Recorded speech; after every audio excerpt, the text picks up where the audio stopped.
MD জাবির ভূঁইয়া আপনি লিখেছেন, আমি নামাজ পড়ার চেষ্টা করি কিন্তু মাঝে মাঝে শয়তান ধোঁকায় পড়ে পাপ কাজ করে ফেলি, এ থেকে বাঁচার উপায় বলেন দয়া করে। আপনি খারাপ কাজ থেকে বাঁচার জন্য পাপের কাজের যে পরিবেশ আছে সেটা বন্ধুবান্ধব হতে পারে, অন্যান্য বিষয় হতে পারে, সে সমস্ত পরিবেশ থেকে আপনাকে সরে আসতে হবে।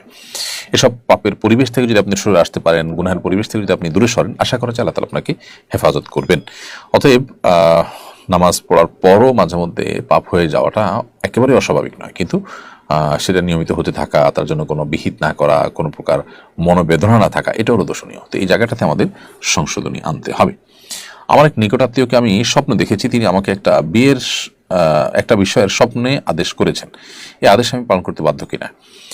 স্বপ্নে যদি কেউ কাউকে কোনো আদেশ করেন, তো সে আদেশ মানতে যিনি স্বপ্ন দেখেছেন তিনি বাধ্য নন, কারণ স্বপ্ন আসলে কোনো বিষয়কে সাব্যস্ত করে না, সেভাবে বিধান হিসাবে সাব্যস্ত করে না। তবে একজন মুসলমান স্বপ্ন থেকে বিশেষ কোনো ইন্ডিকেট, বিশেষ কোনো আলামত, বিশেষ কোনো নির্দেশনা, বিশেষ করে সংবাদমূলক, এগুলো তিনি পেতেই পারেন।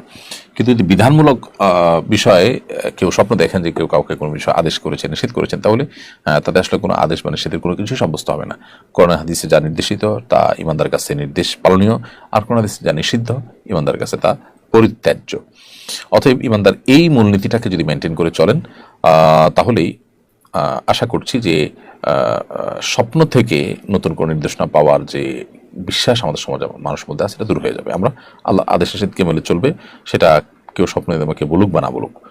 আর আল্লাহ তাআলার আদেশ নিষেধের বাইরে কারো স্বপ্নের নির্দেশ দ্বারায় আমার উপরে কিচ্ছু আবশ্যক হবে না। স্বপ্ন যে বলা হয় তুমি এই কাজটা করো, তুমুকটা করো, সেটা আল্লাহ এবং আল্লাহ রাসূল করতে বলে এমনিই করতে হবে, আর না বললে স্বপ্ন দেখা দ্বারা কিছু সাব্যস্ত হবে না।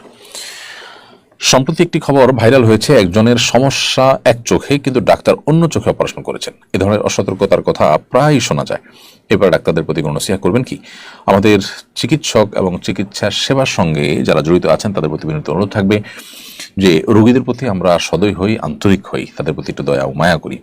আমাদের যে পরিমাণ মানুষ, সে পরিমাণ ডাক্তার আনুপাতিক হারে নেই, যার কারণে ডাক্তারদের উপরে প্রেশার হয় আমরা জানি।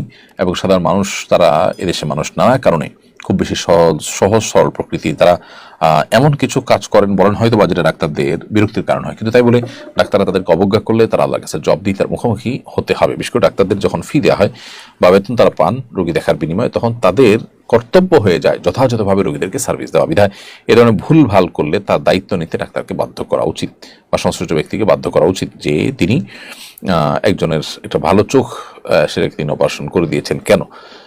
এই যে ক্ষতিপূরণ, এটা দেওয়া অবশ্যই উচিত। কারণ হলো শরিয়াতে কারোর ক্ষতি হয়ে যাবে, সেটা জীবনের ক্ষতি হোক, সম্পদের ক্ষতি হোক, আর তার দায়িত্ব কেউই গ্রহণ করবে, এটা কোনোদিনই হতে পারে না।